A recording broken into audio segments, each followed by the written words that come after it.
विधानसभेच्या निवडणुकीच्या प्रचाराच्या निमित्तानं ज्यांची उपस्थिती आपल्याला या ठिकाणी लाभलेली आहे ते राष्ट्रवादी काँग्रेस पक्ष शरदचंद्र पवार,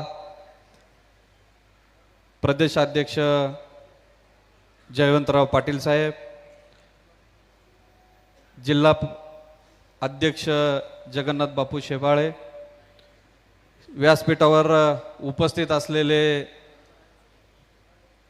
माजी आमदार दिलीप भाऊ डमढरे, स्टेजवर उपस्थित असलेले शिवसेनेचे अध्यक्ष माऊली शेठ खंडागळे, स्टेजवर उपस्थित असलेले राष्ट्रवादी काँग्रेसचे अध्यक्ष तुषारभाऊ थोरात, स्टेजवर उपस्थित असलेले काँग्रेस पक्षाचे अध्यक्ष अशोकदादा घोलप, स्टेजवर उपस्थित असलेले सगळे जिल्हा परिषद सदस्य, स्टेजवर उपस्थित असलेले शिवसेनेचे, राष्ट्रवादी काँग्रेसचे आणि काँग्रेस पक्षाचे सर्व पदाधिकारी, महिला पक्षाच्या तिन्ही पक्षाच्या अध्यक्ष आणि त्यांचे सर्व पदाधिकारी, युवक संघटनेचे सर्व अध्यक्ष आणि त्यांचे सर्व पदाधिकारी, उपस्थित असलेले सर्व ज्येष्ठ मार्गदर्शक, माझे तरुण सहकारी, महिला भगिनी, आपण सगळे मंडळी या सभेच्या निमित्तानं उपस्थित झालात. सगळ्यांचं या ठिकाणी सहर्ष स्वागत करतो. छत्रपतीच्या शिवजन्मभूमीमध्ये अध्यक्ष साहेबांचं सहर्ष स्वागत करतो. आज खऱ्या अर्थानं पाटील साहेब, राष्ट्रवादी काँग्रेस पक्षाची मला उमेदवारी आदरणीय शरदचंद्रजी पवार साहेब असतील, तुम्ही असाल, सुप्रियाताई असतील, जिल्हाध्यक्ष असतील, अमोल कोल्हे साहेब असतील, त्याचबरोबर उद्धव ठाकरे साहेब असतील, काँग्रेस पक्षाचे पदाधिकारी असतील, आपण दिली त्याबद्दल मी तुम्हाला सगळ्यांना खरं तर धन्यवाद देतो. आणि त्याचबरोबर राष्ट्रवादी काँग्रेस पक्षाचे आम्ही असलेले उत्सुक उमेदवार शरदराव लेंडे साहेब असतील, त्याचबरोबर अनंतराव चौगुले असतील, तुषारभाऊ थोरात, अंकुशराव, आम्ही सगळे मंडळी, मोहित शेठ, आम्ही सगळे मंडळी खरं तर इच्छुक होतो आणि सगळे तोलामोलाचे मंडळी होतो. तुमच्या समोर सुद्धा प्रश्न होता का आता उमेदवारी द्यायची कोणाला, परंतु आम्ही सगळ्यांनी एकत्रित जी तुम्ही उमेदवारी द्याल ते मान्य करायचं ठरवलं. तुम्ही उमेदवारी दिली. शिवसेनाचा पक्षाचा अधिकार होता त्यांच्या पक्षाकडं उमेदवारी मागायचा. मशालिक तेही लोक इच्छुक होती. या जुन्नर तालुक्यामध्ये शिवसेना बरोबर राष्ट्रवादी काँग्रेस पक्षाबरोबर शिवसेनाचीही ताकद तेवढीच तोलामोलाची आहे. आणि अनेक वेळेला या जुन्नर तालुक्यामध्ये शिवसेनेला उमेदवारीसाठी अनेक वेळेला त्यांची लढाई चालू होती. साहजिक आहे का त्यांचा उमेदवारी मागायचा अधिकार या निमित्तानं त्या ठिकाणी त्यांचा होता. परंतु आमच्यामध्ये कधी तेढ तयार झाला नाही. आम्ही सगळ्यांनी मिळून एकच ठरवलं, ज्या कुणाला उमेदवारी मिळेल त्या उमेदवाराच्या पाठीमागं सगळ्यांनी एकमुखाने वज्रमुठीसारखं त्याच्या मागं उभं राहायचं आणि त्याचा प्रचार करायचा. ज्या दिवशी मातोश्रीवरून आदेश आला, ज्या वेळेला पक्ष संघटनेतले सर्व पदाधिकारी बसले आणि माऊलींनी माघार घेतली, त्याबद्दल मी खरं तर माऊलींचं मनापासून या ठिकाणी आभार मानतो. शिवसैनिकांचे या निमित्तानं या ठिकाणी आभार मानतो. आणि दुसऱ्या दिवसापासून सगळे शिवसैनिक या आपल्या महाविकास आघाडीच्या प्रचाराच्या रणधुमाळीमध्ये ते उतरले आणि एक वेगळ्या प्रकारचं वातावरण, एक वेगळ्या प्रकारची ताकद या जुन्नर तालुक्यामध्ये या निमित्ताने या ठिकाणी तयार झाली. आपण सगळे मंडळी मागताय, विघ्नर सहकारी साखर कारखान्याच्या माध्यमातून गेले 40-25 वर्ष झाले हा शेरकर परिवार या ठिकाणी काम करतोय. स्वर्गीय निवृत्ती शेठ शेरकर असतील, स्वर्गीय सोपान शेठ शेरकर असतील आणि 10-12 वर्ष झाले मी विघ्नर कारखान्याचा अध्यक्ष म्हणून त्या ठिकाणी काम करत असताना या जुन्नर तालुक्यातील अनेक शेतकऱ्यांच्या कुटुंबाशी या शेरकर परिवाराने नाळ जोडलेली आहे. आज पाहायला गेलं तर विघ्नर परिवाराच्या कुटुंबामध्ये 40-45 हजार लोकांचा हा एक समूह आहे. अनेकांचे सभासद असेल, ऊस उत्पादक असेल, वाहतूकदार असेल, वेगवेगळे माध्यमातून हा परिवार एकवटलेला आहे. आणि ह्या परिवाराला विचारात घेऊनच खरं तर मी पहिल्यांदा या विधानसभेच्या उमेदवारीच्या मागणीसाठी मी पहिला उतरलो. ह्या सगळ्यांचं मी मतं जाणून घेतली. कारखान्याच्या माध्यमातून सातत्याने स्वर्गीय निवृत्ती शेठ शेरकरांनी या जुन्नर तालुक्यासाठी काम केलं, सोपान शेठ शेरकरांनी काम केलं आणि त्यानंतर प्रामाणिकपणाने शेतकऱ्यांना न्याय देण्यासाठी, त्यांची चूल पेटवण्यासाठी, त्यांच्या संसारामध्ये 2 रुपये कशा पद्धतीने गेले पाहिजे यासाठी सातत्याने काम करताना आपण सगळ्या मंडळींनी पाहिले.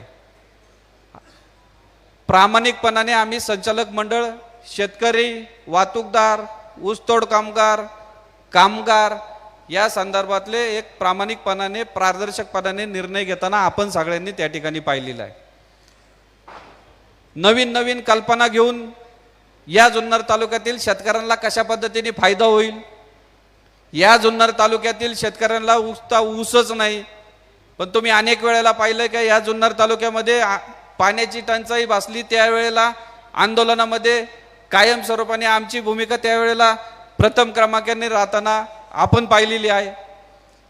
कांद्याचे भाव पडले, कांदा एक्सपोर्ट बंद झाला, त्यावेळेला कांद्याच्या आंदोलनामध्ये आम्ही सगळे मंडळी उतरलो. ज्या ज्या वेळेला या जुन्नर तालुक्यावर नैसर्गिक आपत्ती आली त्या वेळेला विघ्नर कारखान्याच्या माध्यमातून शेरकर कुटुंब या जुन्नर तालुक्यासाठी धावून आलेलं पाहिलं.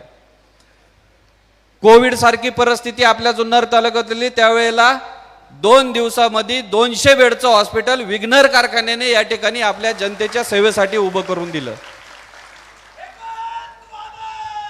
ज्या वेळेला 2017 मध्ये या जुन्नर तालुक्यामध्ये दुष्काळ पडला, अनेक पठार भागावरती पाण्याची टंचाई जाणवली, शासनाने त्या ठिकाणी छावण्या उभ्या केल्या, जनावरं गोळा केली, त्यावेळेला या जुन्नर तालुक्यातील कुठल्याही शेतकऱ्या कुठलीही पर्वा न करता विकत चारा घेऊन ऊस तोडून त्या छावणीला पोहोचवण्याचं काम विघ्नर कारखान्याने त्यावेळेला केलं. पश्चिम भागामध्ये ज्या वेळेला पाणी टंचाई होती, पाणी नव्हतं, प्यायला पाणी नव्हतं, त्यावेळेला प्रत्येक वाडी वस्तीवर पाण्याच्या टाक्या दिल्या, टँकर चालवले आणि त्या लोकांना पाऊस पडस्तोपर्यंत पाण्याची व्यवस्था ही विघ्नर कारखान्याने केली. सातत्याने कारखान्याच्या माध्यमातून काम करत असताना नक्कीच राजकारणामध्ये वेगवेगळ्या घडामोडी घडल्या. ज्या गोष्टी घडल्या त्या तुम्हाला आम्हाला कोणाला पटल्या नाही. आदरणीय शरदचंद्रजी पवार साहेबांनी या जुन्नर तालुक्याचं, महाराष्ट्राचं, या देशाचं नेतृत्व करत असताना शेतकऱ्यांसाठी अधिकचा वाटा ह्या महाराष्ट्रात दिला आणि ह्या जुन्नर तालुक्यामध्ये जे पाण्याच्या साठीचे प्रकल्प झाले, धरणं झाली, विकासाची कामं झाली, हा जुन्नर तालुका सुजलाम सुफलाम झाला, हा आदरणीय शरदचंद्रजी पवार साहेबांमुळे झाला, हे आपल्याला या ठिकाणी मान्यच करावं लागेल. आजही सुद्धा काल मी साहेब पश्चिम भागातल्या दौऱ्यावर होतो. आदिवासी भाग पूर्णपणे मी फिरलो. अनेक महिला माझ्या समोर आल्या, अनेक पुरुष वडीलधारी माणसं माझ्या समोर आली आणि पाया पडून फक्त एकच सांगत होती, आम्हाला काही नको, फक्त आम्हाला पाणी द्या. आजही त्यांचं म्हणणं आहे का आम्हाला आमची पिढी संपली, आमच्या मागची पिढी संपली, पण उद्याच्या पिढीच्या भविष्यासाठी सुद्धा आमच्यासाठी फक्त पाण्याची व्यवस्था करा, ही तळमळ मला त्यानिमित्तानं त्या ठिकाणी दिसून आली. अनेक पठारावर भागावर आजही त्याच पद्धतीची परिस्थिती आहे. काही नको, फक्त पाण्याची व्यवस्था त्यांना त्या ठिकाणी पाहिजे. आज पवार साहेबांनी आज पाहिलं तर महिलांसाठीच्या दिलीप भाऊंनी सांगितलं का हे आज महिला आपल्या लोकांमध्ये चूल आणि मूल सोडून ज्या समाजामध्ये आल्या त्या फक्त आणि फक्त पवार साहेबांमुळे आल्या. आणि म्हणून जुन्नर तालुक्यामध्ये आज आम्ही सगळे मंडळी एक वज्रमोठ म्हणून काम करतोय. माऊलींनी सांगितलं का अनेक लोक बोलत असतील प्रशासनाचा अनुभव नाही आहे, हे नाही आहे, ते नाही आहे. ठीक आहे, काय आहे काय नाही ते नंतर बघू, सगळ्याची उत्तरं वेळेला मिळतील. बोलायचं कमी आणि काम जास्त करायचं, हा माझा स्वभाव आहे.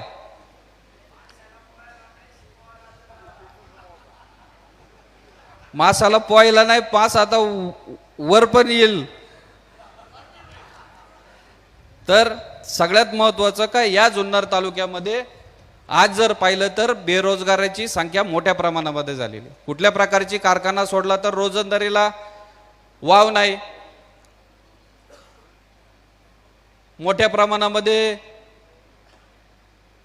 शेती आणि शेतीच्या पूरक व्यवसाय आपला तरुण करतोय. शेती जर पाहिली तर आपला परिवार वाढत चाललाय, परिवारातले घटक वाढत चाललेत आणि वाटप होत चाललंय. वाटप होतंय तसं 8 एकरची 4 एकरवर, 4 एकरची 2 एकरवर, 2 एकरची 1 एकरवर शेती आली, पण परिवारातली संख्या वाढत चालली. मग आता या लोकांनी करायचं काय? मग पूरक व्यवसाय म्हणून अनेक ठिकाणी अनेक आपले तरुण वेगवेगळे व्यवसाय करतात आणि त्या व्यवसायाच्या माध्यमातून आपला प्रपंच चालवायचा प्रयत्न करतात, परंतु तेही व्यवसाय या ठिकाणी चालत नाही. आज जर पाहिलं तर औषधासारखी पेस्टिसाइडची दुकानं चालू आहेत. प्रत्येक चौकात 5-5 दुकानं, प्रत्येक चौकात 5-5 हॉटेल, प्रत्येक चौकात 5-5 किराणा मालाची दुकानं. ह्या लोकांनी करायचं काय?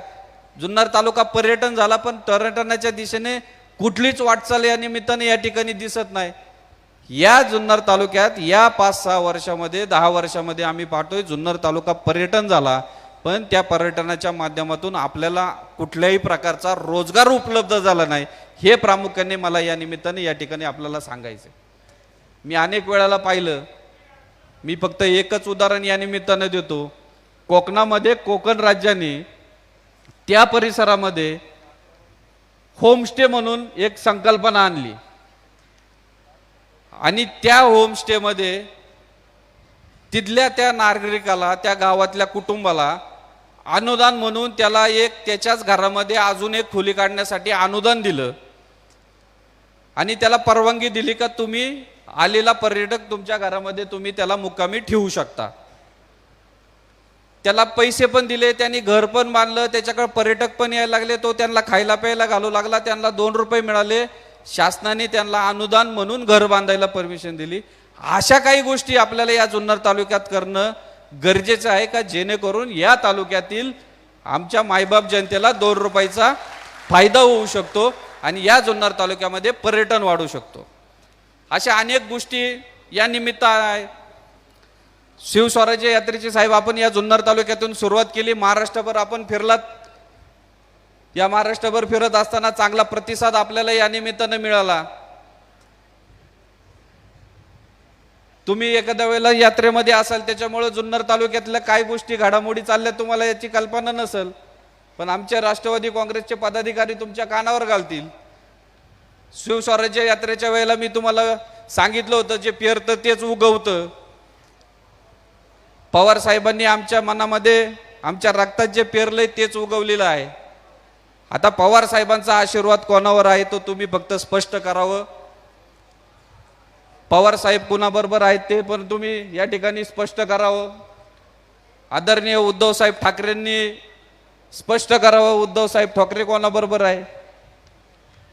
आणि या तमाम जुन्नर तालुक्यातील मतदारांना, मायबाप जनतेला एक स्पष्टता यावी की नक्की कोण कोणाबरोबर आहे. ही संभ्रम अवस्था या जुन्नर तालुक्यात करायचं काम काही मंडळी करतायत, ती संभ्रम अवस्था आपण दूर करावी अशी एक आपल्याला या निमित्तानं मी विनंती करतो. जास्तचा वेळ आपला घेणार नाही. 13 तारखेला आदरणीय पवार साहेबांची सभा आहे, त्यावेळेला पण आपल्याला सगळ्यांना उपस्थित राहायचंय. मी त्यावेळेला तुम्हाला विनंती करेल का 13 तारखेच्या सभेला आपण या निमित्ताने या ठिकाणी यावं. आपलं तुतारी वाजवणारा माणूस हे आपलं चिन्ह आहे आणि मला नक्कीच खात्री आहे की आदरणीय शरदचंद्रजी पवार साहेब, आदरणीय उद्धव साहेब ठाकरे, आदरणीय राहुलजी गांधी या सगळ्यांचा विचार घेऊन आपण सगळे मंडळी काम करतोय. लोकसभेला खासदार अमोल कोल्हे यांना मोठ्या मताधिक्यानं आपण सगळ्या मंडळींनी निवडून दिलं. या जुन्नर तालुक्याने साहेब इतिहास घडवला आणि या जुन्नर तालुक्याने दाखवून दिलं का हा मतदार, ही मायबाप जनता, हे ठाकरे आणि पवार बरोबर एकनिष्ठ आहे, हे त्यावेळेला दाखवून दिलं. त्याच पद्धतीने येत्या 20 तारखेला क्रमांक 2ला तुतारी वाजवणारा माणूस हे आपलं चिन्ह आहे. त्याच्यासमोरचं बटन दाबून मोठ्या मताधिक्याने आपण आपल्या उमेदवाराला निवडून द्यावा अशी आपल्याला विनंती करतो. पत्रकार बांधवांना मी धन्यवाद देतो. आपण सगळे मंडळी या ठिकाणी आलेला आहात. जुन्नर तालुक्यामध्ये जी काय संस्काराची आणि संस्कृतीची जी काही चिखलफेक चाललेली आहे ती कुठंतरी आपण थांबवावी अशी कळकळीची आपल्याला विनंती करतो आणि या ठिकाणी थांबतो. धन्यवाद. जय हिंद, जय महाराष्ट्र. रामकृष्ण हरी. वाजवा तुतारी. मंडळी, यानंतर एक प्रवेश होत आहे. श्री